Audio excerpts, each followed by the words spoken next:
Confidence is the necessary spark before everything that follows. Confidence is the difference between being inspired and actually getting started, between trying and doing until it's done.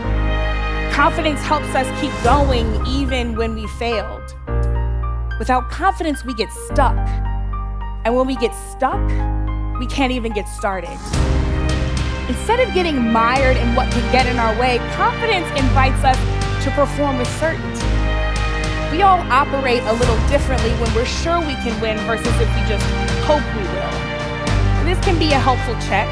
If you don't have enough confidence, it could be because you need to readjust your goal.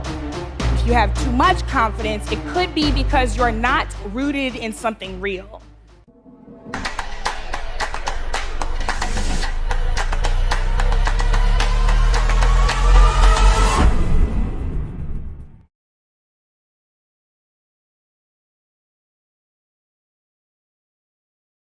Septima Clark was an activist and an educator, a woman after whom I'd eventually model my own career.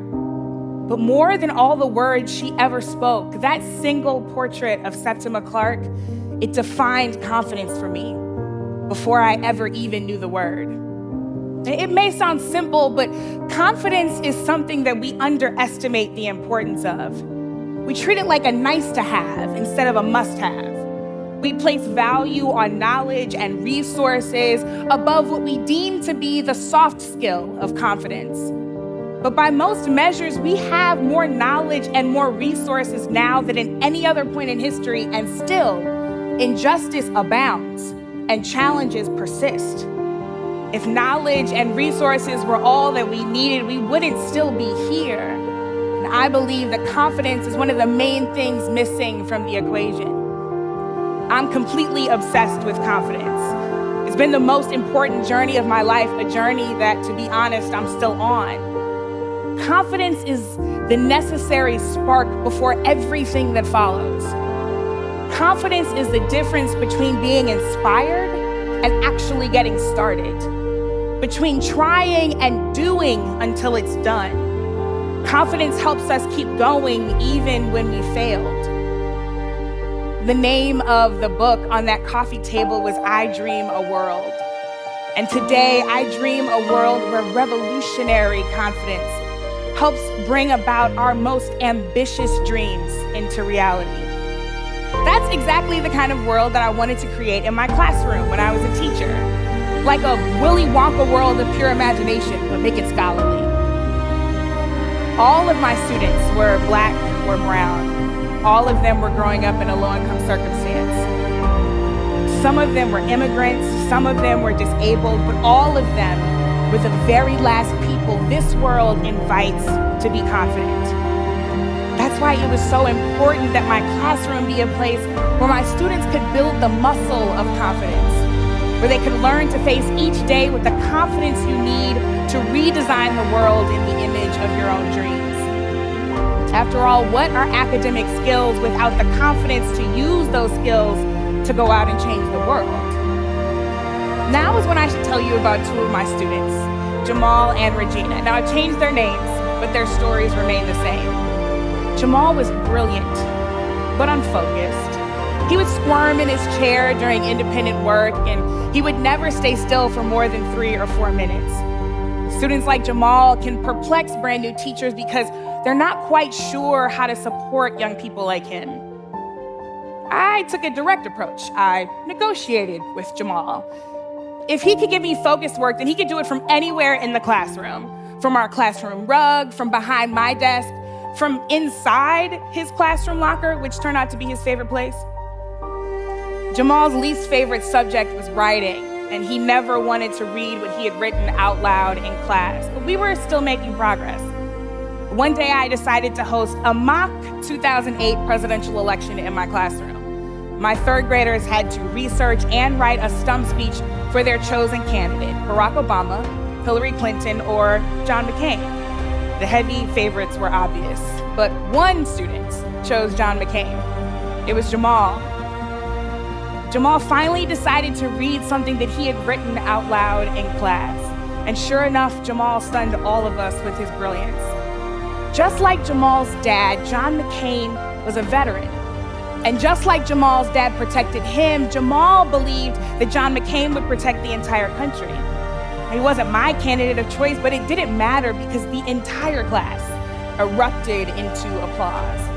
A standing ovation for our brave friend Jamal, who finally showed up as his most confident self for the first time that year. And then there was Regina. Regina was equally as brilliant but active. She'd inevitably finish her work early, and then she'd get on about the business of distracting other students. Walking, talking, passing those notes that teachers hate but kids love. You look like you passed a lot of them. Despite my high ideals for our classroom, I would too often default to my baser instincts, and I would choose compliance over confidence. Regina was a glitch in my intended system.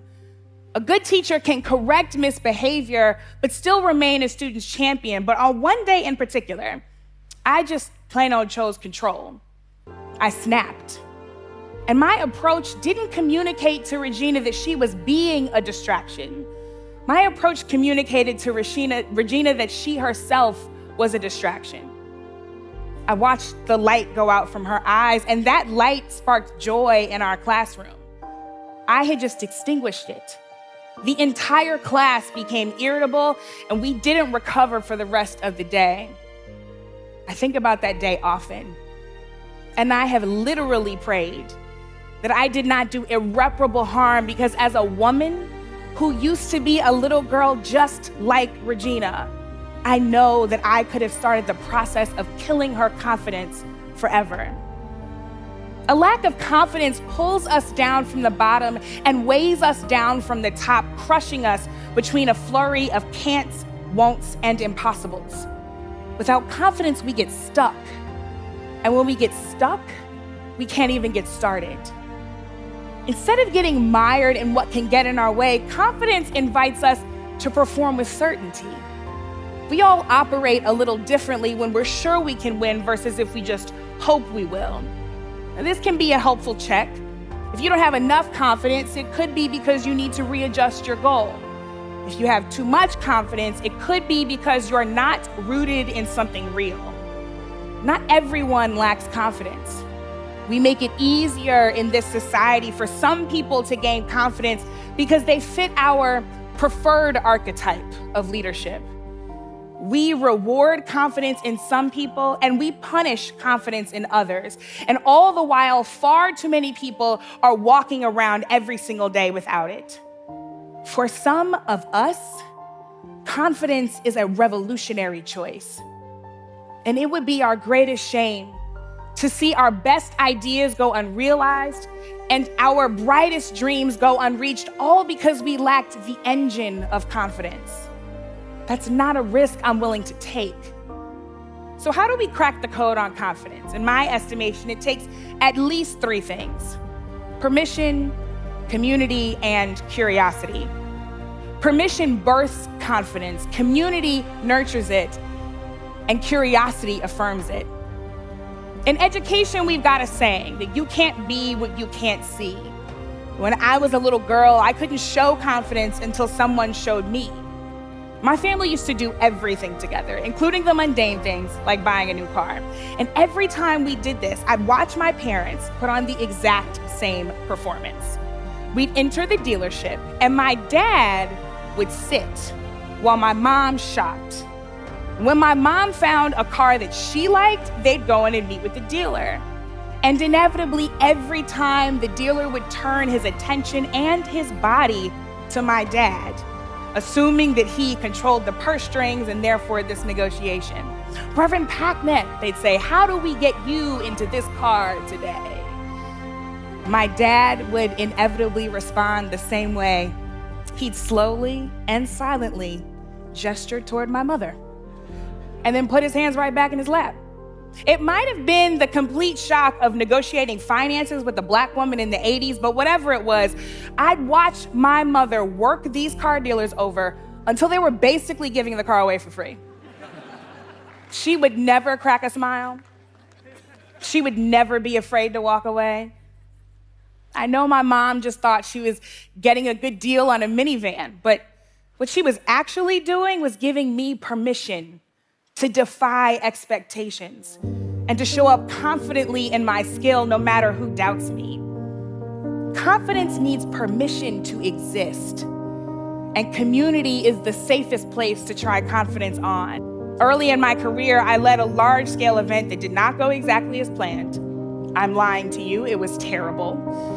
And when I debriefed the event with my manager, I just knew that she was going to run down the list of every mistake I had ever made, probably from birth. But instead, she opened with a question. What was your intention? I was surprised but relieved. She knew that I was already beating myself up, and that question invited me to learn from my own mistakes instead of damage my already fragile confidence. Curiosity invites people to be in charge of their own learning. That exchange, it helped me approach my next project with the expectation of success. Permission, community, curiosity. All of these are the things that we will need to breed the confidence that we'll absolutely need to solve our greatest challenges and to build the world we dream. A world where inequity is ended and where justice is real. A world where we can be free on the outside and free on the inside because we know that none of us are free until all of us are free.